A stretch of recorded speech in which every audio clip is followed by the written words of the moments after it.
Assalamualaikum warahmatullahi wabarakatuh. Kami dari kelompok 9 akan mempresentasikan tentang konseling populasi khusus klien penghuni panti asuhan. Anggota kami beranggotakan 5 orang. Yang pertama ada Aisyah Yulianti, yang kedua adalah Syifa Sonia Fauzia, yang ketiga ada Muhammad Raihan, yang keempat ada Jessica Evalin, dan selanjutnya yang terakhir ada Maulinda Yuliani.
Sekilas tentang konseling populasi khusus.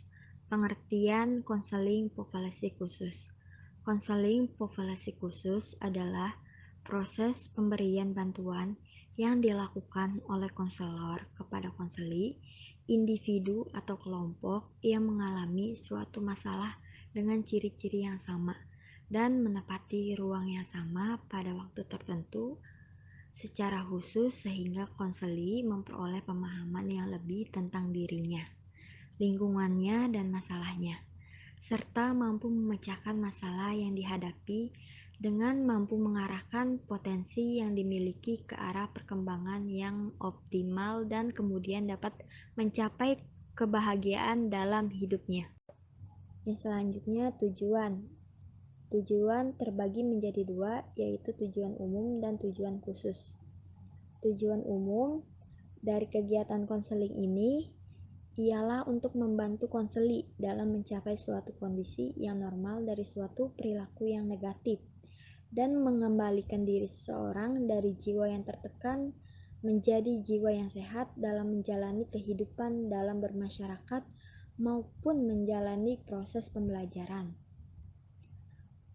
Tujuan khususnya ialah agar konseli mampu menghadapi kenyataan yang telah terjadi dalam hidupnya dan mampu mengoptimalkan kemampuan yang ada dalam dirinya, sehingga dapat berinteraksi pada lingkungan secara baik. Adapun tujuan khususnya untuk membantu konseli, yang pertama, menghilangkan pandangan negatif tentang sesuatu. Yang kedua, kemampuan berpikir secara rasional. Yang ketiga, menumbuhkan cara percaya diri. Yang terakhir, membangkitkan motivasi dalam hidup untuk menjadi yang lebih baik.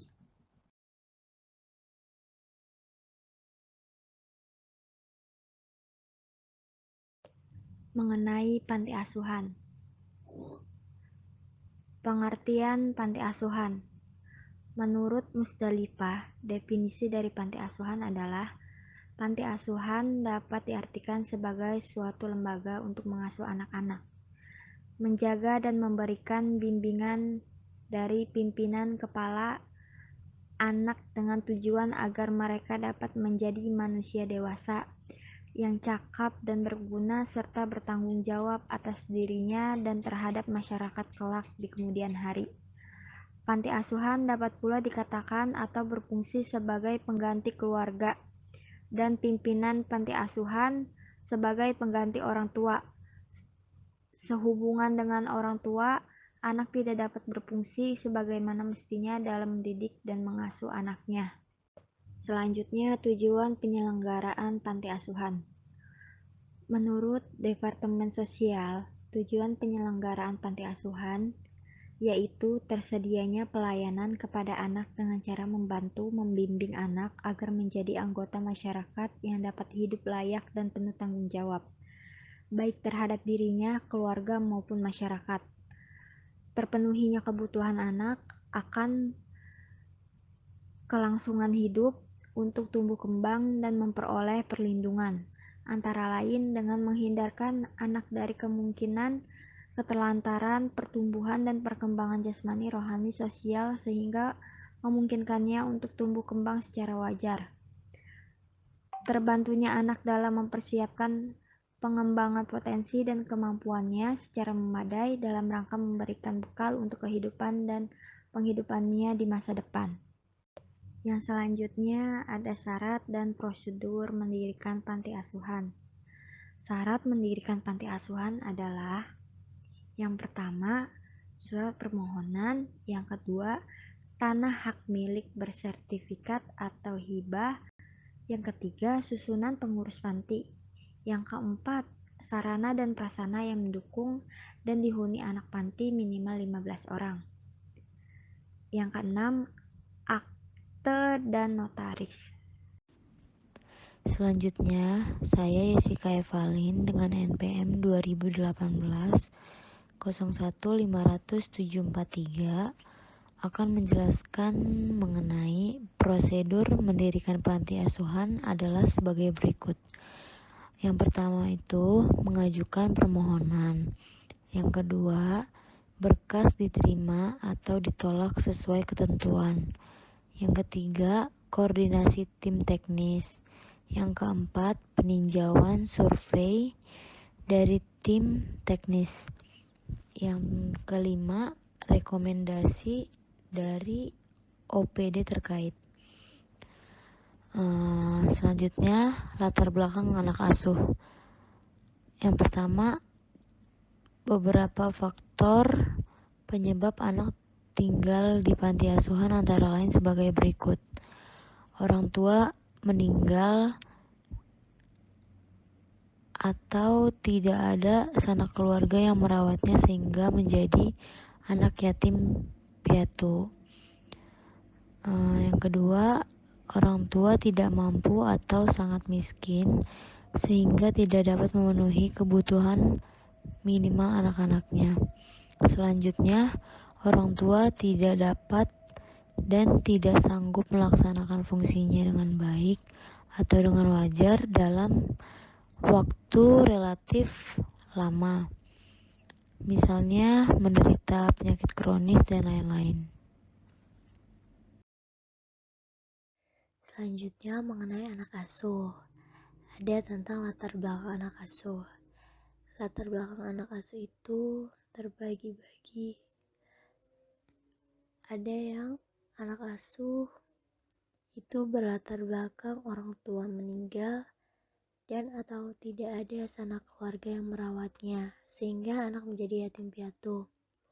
Yang kedua ada karena orang tua tidak mampu atau sangat miskin sehingga tidak dapat memenuhi kebutuhan minimal anak-anaknya. Dan yang ketiga, orang tua tidak dapat dan tidak sanggup melaksanakan fungsinya dengan baik atau dengan wajar dalam waktu relatif lama, misalnya menderita penyakit kronis dan lain-lain.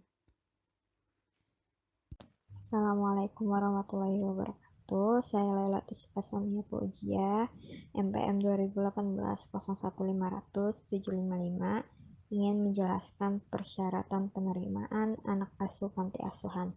Seperti panti asuhan lainnya, dalam penerimaan anak asuh diperlukan persyaratan tertentu. Yang pertama, beragama. Yang kedua, status anak adalah yaitu yatim piatu atau anak terlantar dan anak yang kurang mampu. Ketiga, usia sekolah. 4, surat keterangan kartu keluarga. 5, surat keterangan lurah yang menyatakan anak itu yatim atau yatim piatu atau kurang mampu dan terlantar. Yang keenam, ada surat penyerahan diri dari orang tua atau organisasi pengirim.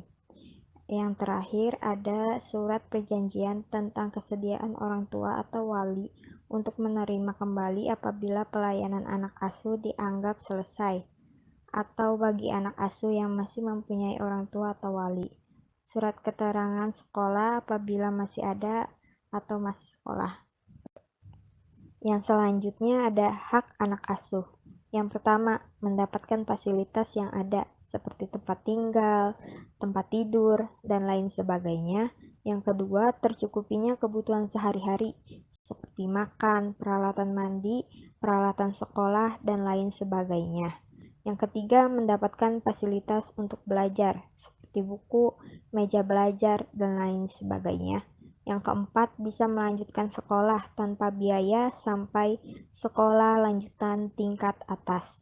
Yang terakhir, terjaminnya biaya kesehatan untuk anak asuh yang sakit. Yang selanjutnya ada masalah yang sering dialami oleh anak asuh. Di dalam panti asuhan ini, banyak berbagai masalah yang sering terjadi pada anak asuh. Akan tetapi, dari sekian banyaknya masalah yang dialami oleh anak panti asuhan, yang paling sering ditemukan adalah masalah berkaitan dengan kedisiplinan dan kepercayaan diri. Karena banyak anak asuh di panti asuhan yang tidak bisa membagi waktunya dengan baik, sehingga mereka tidak disiplin dalam melakukan sesuatu yang harus dipatuhi mereka, seperti bangun tidur, mandi, sholat, sarapan, sampai berangkat ke sekolah tanpa harus terlambat. Walaupun biasanya asrama mereka tepat sekali di depan lingkungan sekolah, akan tetapi begitu juga banyak anak panti asuhan yang terlambat datang ke sekolah. Selain permasalahan yang timbul dari anak asuh, ada juga masalah yang timbul dalam lingkungan sosial, yakni adalah masalah perspektif negatif mengenai anak panti asuhan. Masalah ini juga bisa menjadi faktor atau latar belakang permasalahan diri anak panti asuhan itu tersendiri. Misalnya karena adanya perspektif negatif dari masyarakat yang membuat anak merasa bahwa orang lain menghina atau mengejeknya dari belakang ketika bergaul dengan orang sekitarnya. Karena tidak percaya diri ini, anak menjadi merasa dirinya tidak penting dan ini juga berdampak di kehidupannya. Bisa jadi anak menjadi tidak acuh pada dirinya sehingga menjadi orang yang tidak disiplin seperti sering terlambat masuk sekolah, bermalas-malas dalam belajar, dan lain sebagainya. Selanjutnya ada layanan yang dapat diterapkan di panti asuhan. Yang pertama ada layanan orientasi. Layanan orientasi ini dilakukan dengan upaya mengantarkan anak untuk memasuki suasana atau lingkungan baru agar mampu menyesuaikan diri dengan suasana atau lingkungan baru di panti asuhan yang akan dijalani. Yang kedua ada layanan informasi. Layanan informasi ini diberikan agar dapat memenuhi kebutuhan informasi para anak di panti asuhan. Contohnya, anak-anak di panti asuhan diberikan layanan informasi yang bertema pentingnya kepercayaan diri. Selain memberikan informasi tambahan, anak-anak juga dapat untuk meningkatkan kepercayaan dirinya. Karena umumnya masalah yang terjadi pada anak di panti asuhan adalah rendahnya kepercayaan diri, sehingga layanan informasi ini cukup banyak diterapkan untuk anak-anak di panti asuhan. Selanjutnya yang ketiga ada layanan penguasaan konten. Layanan penguasaan konten ini adalah salah satu dari sekian banyaknya layanan dalam bimbingan dan konseling yang dapat diterapkan di panti asuhan dengan harapan agar dapat membantu anak-anak di panti asuhan untuk menguasai beberapa keterampilan yang mereka butuhkan. Yang keempat ada layanan konseling perorangan. Layanan konseling ini diberikan untuk membantu mengataskan permasalahan yang dialami anak-anak di panti asuhan secara individual. Layanan ini sangat membantu apalagi bagi anak-anak panti asuhan yang mana ketika mereka memiliki masalah yang dirasa cukup berat dan tidak bisa diungkapkan, mereka bisa ditolong dengan melakukan konseling perorangan. Kesimpulan dari materi ini adalah panti asuhan adalah suatu lembaga usaha kesejahteraan sosial yang mempunyai tanggung jawab untuk memberikan pelayanan kesejahteraan sosial kepada anak terlantar dengan melaksanakan penyantunan dan pengentasan anak terlantar, memberikan pelayanan penggantian fisik, mental, dan sosial pada anak asuh, sehingga memperoleh kesempatan yang luas, tepat, memadai bagi perkembangan kepribadiannya, sesuai dengan yang diharapkan sebagai bagian dari generasi penerus cita-cita bangsa, dan sebagai insan yang akan turut serta aktif dalam bidang pembangunan nasional. Ciri anak terlantar adalah yang pertama, kurang kasih sayang dan bimbingan dari orang tua. Yang kedua, lingkungan keluarga kurang membantu perkembangan. Yang ketiga, kurang pendidikan dan pengetahuan. Yang keempat, kurang bermain. Kelima, kurang adanya kepastian tentang hari esok dan lain-lain. Setiap anak asuh di panti asuhan memiliki masalah yang berbeda, dan setiap anak pun menanggapi setiap masalah yang dihadapinya dengan cara yang berbeda pula. Selanjutnya saya Maulinda Yuliani akan melanjutkan materi.